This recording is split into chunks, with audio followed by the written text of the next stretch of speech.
नमस्कार विद्यार्थी मित्रांनो, आपल्या कपिल के ऑफिशियल या यूट्यूब चॅनलमध्ये तुमचं सगळ्यांचं स्वागत आहे। बघा, जे सुप्रीम कोर्टाने जो टीईटी बद्दल जो निकाल दिला होता की शिक्षकांना सेवेमध्ये जर राहायचं असेल किंवा सेवेतून प्रमोशन जर घ्यायचं असेल तर टीईटी आता कंपल्सरी झालेली आहे।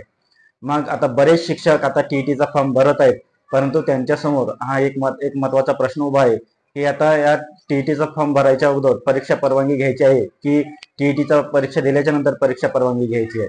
बघा, तर शिक्षक मित्रांनो, तुम्हाला परीक्षा परवानगी ही घ्यावीच लागणार आहे, परंतु आता ती तुम्ही दोन प्रकारे घेऊ शकता। एक तर कार्यपूर्व परीक्षा परवानगी किंवा कार्योत्तर परीक्षा परवानगी। म्हणजे परीक्षेचा फॉर्म भरल्याच्या नंतर तुम्ही ती परीक्षा परवानगीसाठी अर्ज टाकू शकता किंवा परीक्षा पास झाल्याच्या नंतर सुद्धा तुम्ही ती परीक्षा परवानगी टाकू शकता।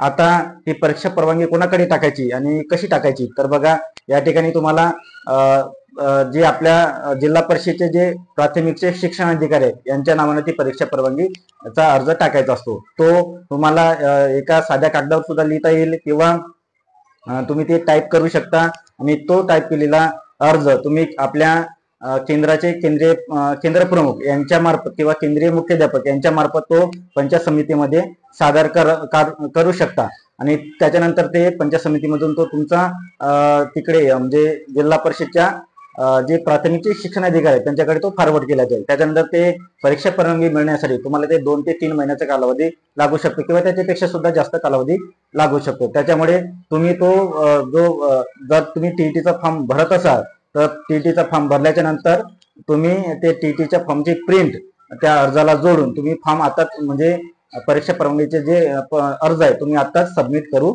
शकता।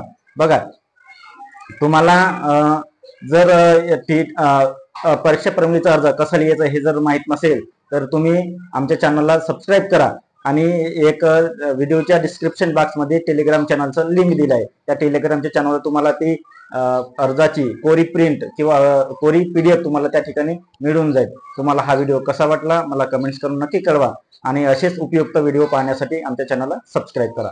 धन्यवाद।